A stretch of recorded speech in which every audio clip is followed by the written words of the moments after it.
2019 के बाद यहाँ एक बहुत वरिंग पैटर्न इमर्ज हो रहा है। जब भी पीडीपी जब भी यहाँ पीडीपी प्रोटेस्ट करना चाहती है, पीसफुल प्रोटेस्ट कैरी आउट करना चाहती है, वो अगस्त 2019 के डिसीजन, यूनिलैटरल डिसीजन, जब आर्टिकल 370 एब्रोगेट हुआ, या आज जो फलस्तीन में चल रहा है, जो वहां के इतने सारे लोगों को कलेक्टिवली पनिश किया जा रहा है at the hands of Israel, जब भी पीडीपी ने पीसफुली प्रोटेस्ट तक करना चाहा तो उनको ये करने नहीं दिया जाता है। कल शाम से हमारे जनरल सेक्रेटरीज जो हैं, गुलाम नबी लोन हंजूरा साहब हो या महबूब बेग साहब हो, हमारे जोनल प्रेसिडेंट्स, डिस्ट्रिक्ट प्रेसिडेंट्स, यहाँ तक कि पीडीपी के जो डीडीसी मेंबर्स भी हैं, उन सबको हाउस अरेस्ट में रख दिया है। किन्हीं को हाउस अरेस्ट में रखा है, बहुत सारे लोगों को पुलिस स्टेशंस में इलीगली डिटेन कर दिया गया है। तो 2019 से एक बहुत वरिंग पैटर्न इमर्ज हो रहा है, जहां हम देखते हैं पहले तो पीडीपी को तोड़ा गया। महबूबा जी ने जो इतने खून पसीने से एक जमात बनाई, उसमें एक स्प्लिट ऑर्केस्ट्रेट किया गया at the behest of Delhi. और उसके बाद अब जो लोग यहाँ बचे भी हैं, जो हमारी अभी भी जमात इतनी एक्टिव है, जब भी हम कोई पॉलिटिकल एक्टिविटी करने की कोशिश करते हैं इन अ पीसफुल मैनर, हम पीसफुली प्रोटेस्ट करना चाहते थे। आप लोग 3 दिन पहले यहाँ खुद आए और आपने खुद देखा कि महबूबा जी जब पैलेस्टाइन के लिए प्रोटेस्ट करना चाहती थी, उनको ऑलमोस्ट मैन हैंडल किया गया सिक्योरिटी ऑफिसर्स ने। They did not allow her to protest peacefully. So I want to ask that why is the local administration here consistently since 2019 cracking down on PDP? और आप हमें anti national करार, मतलब you denounce us as anti national, जबकि जो हम activities करना चाहते हैं वो पीसफुल है। आप खुद देख रहे हैं, the entire world, पूरी दुनिया में कैसे millions of people are coming out on the streets. They're coming out to support Palestinian civilians, जिन पे आप देख रहे हैं कितना जुल्म और सितम हो रहा है। उनके ऊपर फॉस्फोरस बॉम्ब्स फेंके जा रहे हैं। 1500 बच्चे पिछले 2 हफ्ते में उनको मारा गया है। They're being slaughtered. Entire bloodlines are being wiped. And let's not forget the Indian government's official position is that they have condemned Israel's aggression. जैसे Israel humanitarian international law flout कर रहा है, वहां उनने इलेक्ट्रिसिटी, पानी, मेडिकल सप्लाईज तक बंद कर दिया है। तो मैं यहाँ की लोकल एडमिनिस्ट्रेशन से पूछना चाहती हूँ कि आप पीडीपी पे सिलेक्टिवली ये क्यों आप बार बार टारगेट कर रहे हैं? पीडीपी के लोगों को ही बंद किया जाता है। इस साल अगस्त 5 पे जब हम प्रोटेस्ट करना चाहते थे against the illegal abrogation of article 370, तो तब भी महबूबा जी, यहाँ तक मुझे भी घर में हाउस अरेस्ट में रखा गया। और कल शाम से हमारे जो भी लीडर्स हैं, वो महबूब बेग साहब हो, गुलाम नबी हंजूरा साहब हो, they've all been placed under house arrest. And जो डीडीसी मेंबर्स हैं, जो इलेक्टेड मेंबर्स भी हैं, उनको भी आपने थाने में इलीगली डिटेन किया है। तो why are we seeing this kind of treatment meted out to PDP? आपको लगता है कि जो यहाँ की बाकी जमातें हैं, उनको शायद आप अपने अंगूठे के अंदर कंट्रोल कर पा रहे हैं? पीडीपी वाहिद ऐसी जमात है जो अभी भी जम्मू कश्मीर के लोगों के हकूक, उनके आइडेंटिटी के लिए लड़ रही है। लेकिन फिर भी आप देखते हैं कि एडमिनिस्ट्रेशन का जो व्यवहार हमारे साथ है वो कंप्लीटली बायस्ड है, प्रेजुडिस्ड है। जो बाकी पार्टीज यहाँ मुख्तलिफ होती हैं, जब वो प्रोटेस्ट करना चाहती हैं, खैर प्रोटेस्ट तो कोई यहाँ करता नहीं है, लेकिन उनकी जो भी पॉलिटिकल एक्टिविटीज होती है उनको फुल फ्रीडम दिया जाता है, क्योंकि इन अ वे इनकी कोई अंडरस्टैंडिंग है शायद दिल्ली में। तो why is there such a brutal, a vicious crack down on People's Democratic Party?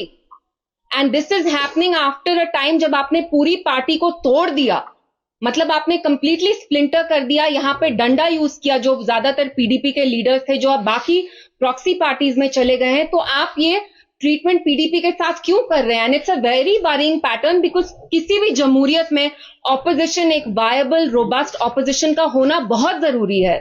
And another worrying pattern that is emerging is की जो इंडियन फॉरेन पॉलिसी का जो रुख था, we were always for the creation of an independent sovereign Palestinian state where the people of Palestine would live with dignity. We are seeing कि हमारी Indian foreign policy का shift कैसे हो रहा है towards Israel, which is the aggressor. And mind you, India was the last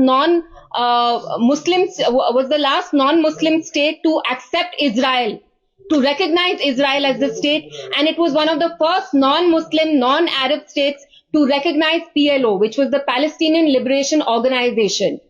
So these are questions that I want to ask the administration कि आप बाकी जमातों को फुल एक्टिविटी करने देते हैं, वो ड्रग्स पे बात करते हैं, कॉन्फ्रेंस करने देते हैं, वो मतलब एम्प्लॉयमेंट, बाकी इश्यूज होते हैं उन पे आप बात करने देते हैं, तो आप बस पीडीपी पे ये क्रैकडाउन क्यों कर रहे हैं?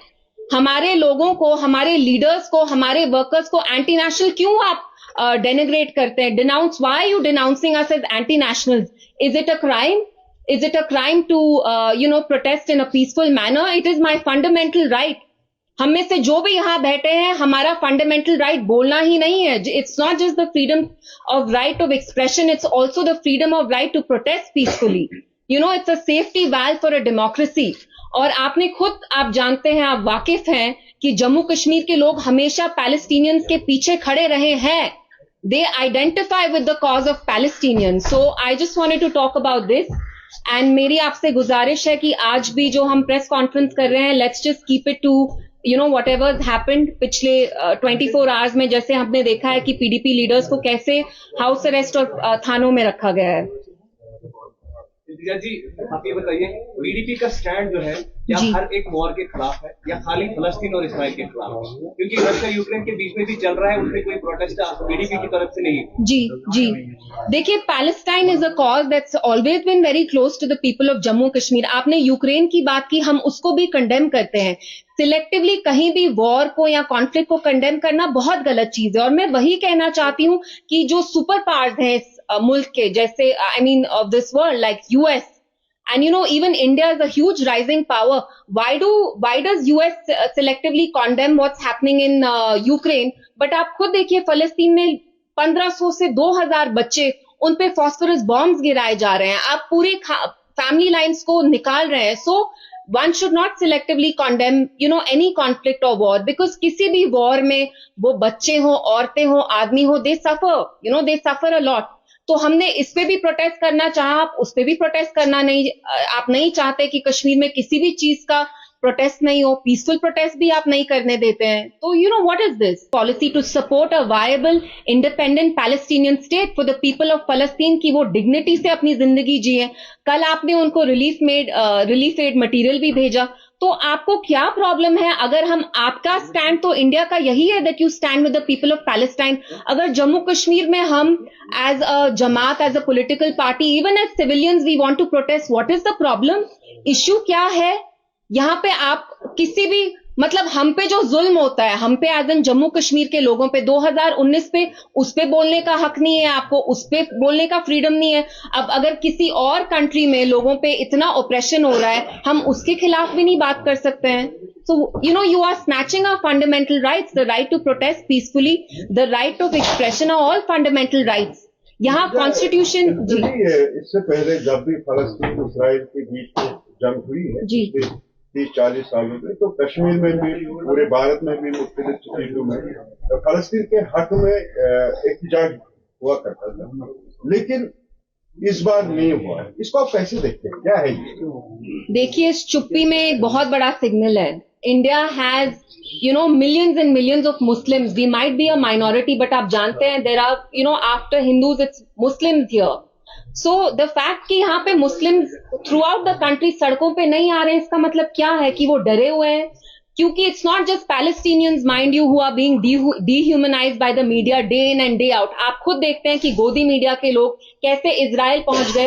आपके मणिपुर में इन योर बैकयार्ड वहां आग लगी हुई है, वहां पे औरतों का कैसे रेप हुआ है, कैसे वहां क्राइम्स हो रहे हैं, वो आप कवर नहीं करना चाहते. इजराइल जाके आप कवरेज कर रहे हैं. रहा सवाल आपने मुस्लिम्स का पूछा, जो इंडिया में माइनॉरिटीज हैं, इंडिया में इंडिया का सपोर्ट रहा है फलस्तीन के, जैसा आपने भी बोला जी, कि पिछले सालों में अगर हम देखेंगे, जब भी फलस्तीन और इस्राइल के बीच में कुछ होता था, तो यहाँ पे फ्रीली, यहाँ हमारे कश्मीर में भी और पूरे भारत में, हर एक स्टेट में हिंदू मुस्लिम सब फलस्तीन के हक में एहतजाज करते थे. बिल्कुल. आज क्यों नहीं हुआ? इस बार नहीं हुआ पूरे भारत में, सिर्फ कश्मीर की बात भी नहीं करता. देखिए, क्रैकडाउन इंडिया में पिछले 4 सालों से सिविलियन मीडिया पे, आप लोगों पे कितना क्रैकडाउन होता है? आप सारे यहाँ जम्मू कश्मीर कवर करते हैं. मुझे सच में बताइए, आपके सर पे तलवार नहीं है? आपके सर पे पीएसए की तलवार नहीं है? यूएपीए की तलवार नहीं है? Kashmir had such a active civil society. India also had such a active civil society. Stan Swamy जो एक जेसुई प्रीस्ट थे, आपने खुद देखा वो जेल में कैसे घुट घुट के मरे. तो लोगों को पूरे मुल्क में अभी बहुत डर है. उनको लगता है कि अगर आप सड़कों पे आके किसी के बारे में भी प्रोटेस्ट करें, आपको जेल में डाल दिया जाएगा, whether it's under anti-terror law or they will use ED or CBI और one state agency or the other. So I would say कि जो Indians हैं वो अभी बहुत डरे हुए हैं. They understand कि BJP government is has launched an extreme crackdown on people when they protest. तो शायद उसी डर की वजह से वो सड़कों पे अभी नहीं आ रहे हो. Ma'am, how do you see the statement initially given by PM Modi against the Israel? Now his statement is pro-Palestine. So how do you react on this statement? देखिए, जैसे मैंने कहा, इंडिया का हमेशा traditionally stand, not just from Nehru ji time, from Gandhi ji time, has been to stand with the people of Palestine, because we see कि Palestine में कैसे millions of people are being displaced. उनको इनह्यूमन तरीके से, आपने खुद देखा, इजराइल के जो डिफेंस के चीफ थे वो उनको ह्यूमन एनिमल्स बोलते हैं, उनके बच्चों को चिल्ड्रन ऑफ डार्कनेस बोला जाता है. तो आई अप्रिशिएट जो इंडिया की तरफ से एड गया, but I guess the Indian establishment at some point should remember that we have always supported the cause of Palestinians. We should not forget that. आप अपने इलेक्टोरल पॉलिटिक्स के मामले में अगर आप पैलेस्टीनियंस को डीह्यूमनाइज करना चाहते हैं, फॉरेन पॉलिसी चेंज करना चाहते हैं, that's a very worrying thing. Constitution तो यहाँ पिछले 10 साल से अब अंडरमाइन हो ही रही है. अब आप अगर फॉरेन पॉलिसी का रुख भी बदलेंगे तो दैट्स एक्सट्रीमली डिस्कंसर्टिंग.